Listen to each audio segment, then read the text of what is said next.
Welcome to Metal Gear Solid: The Complete Story. Today we're going to cover the Phantom Pain prologue, Ground Zeroes. To answer a quick question, yes, we plan to remake the original Metal Gear Solid Complete Story series to ensure that all the new info is mentioned in the videos properly. But we're not going to be releasing or working on those until we see how Phantom Pain wraps into everything. So there are ways out since currently Phantom Pain has no real release date. Today's question is the one that I asked in the Inner Thoughts video, but hey, maybe not everyone watched that. Was the length of the main story a problem for you? This isn't a question of how much you enjoyed the game or how many times you got to play the side missions. This is a question of the length of the main story. Were you satisfied with it? If you watched our earlier video, which was made all the way back on April 25th of 2013, we mentioned a secret agent character, and her name was Paz. Now, we never called her by name in the video because at the time she wasn't entirely extremely important, and at the time we were trying to trim off characters that we didn't feel affected the story as a whole. As much as everyone loves her character, she didn't affect the overall story with Big Boss. Another thing that we're going to do to keep everything in line with the other complete stories is we're going to refer to Major Zero's organization, the Patriots, as Major Zero's organization, the Patriots. In the game, they're now referring to it as Cypher. But since we didn't call it Cypher at any other point in any of our other videos, we don't want to confuse people. Lastly, so you can better understand Paz, we're going to be making a bonus video about her sometime this month, maybe early next month. Finally, let's begin.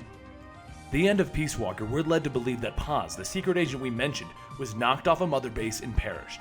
But what actually happened is that she was picked up by local fishermen as she was found drifting out at sea.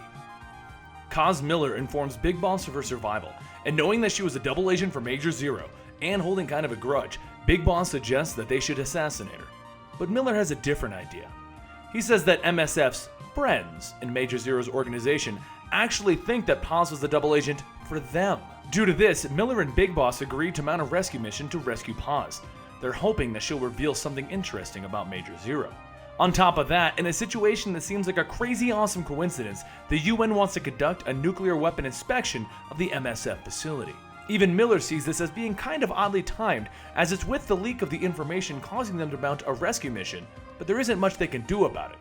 They need to get Paz out and find out if she knows anything before she's potentially removed from the area or killed. While Big Boss is at the base, it is also decided that he should save Chico, also from Peace Walker, as he went to the base to save Paz himself, though he failed. Just before Big Boss arrives, we see Chico in his cage, rather upset. Skullface, the commander of the XOF and the base that Paz and Chico are captive at, reveals that Paz told him everything, and that she didn't suffer long, as promised. He also asks Chico how it feels to be a traitor before heading off for a local airfield. The character Skullface then mentions a few key phrases, such as the Operation Trojan Horse and the Pirate Crackdown. Then, as his soldiers and him leave, they tear off the XOF logo from their uniforms and choppers, successfully keeping it secret that the XOF is involved in something. Cutting back to Big Boss's arrival, he manages to break into the base and find Chico in a cage with bolts in his heels. Seeing that he won't be getting Chico's help, he carries him out to the local helicopter extraction point. Using clues given to him by Chico, Big Boss then manages to find a practically dead Paz and extract her also. As they're flying away, everything seems to be going well until Boss receives a call from Mother Base where they let him know that the nuclear inspection has actually begun now. But just as Boss is getting this news, they discover that Paz has a bomb in her stomach. Struggling to hold her down, they cut her open right there in the helicopter to remove it. Finding the bomb to have a peace symbol on it, Big Boss throws it out the helicopter door and sits down to relax. But then, they arrive at Mother Base. It wasn't a UN inspection at all. It was all a trap set up by the XOF forces. They planned all of this to get Big Boss away from Mother Base so that they could attack and destroy Mother Base once and for all. Big Boss jumps off the chopper and rescues Miller as quickly as he can. With Big Boss, Miller, Chico, and Paz in the helicopter, and it leaving, Miller starts angrily shaking Paz, claiming that it's all her fault.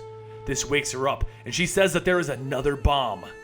Knowing that there's no way to be saved, Paz jumps off the helicopter in hopes of saving everyone. But she jumped off too late. The blast from the explosion knocks the helicopter around, and it crash lands. Big Boss slips into a coma to be awoken 9 years in Phantom Pain.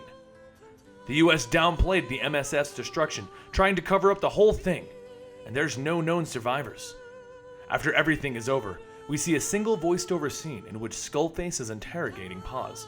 Apparently, she's the only one who knew Major Zero's whereabouts, and Skullface needs that information. Paz eventually had to reveal it. She just couldn't stand it. That's it, guys. No theories or anything other than the raw facts on the game in this video. We'll look through it all, and if we come up with any fun theories, we'll make sure to make a video covering it. I hope you all enjoy it, and we'll see you next time here at Eligible Monster.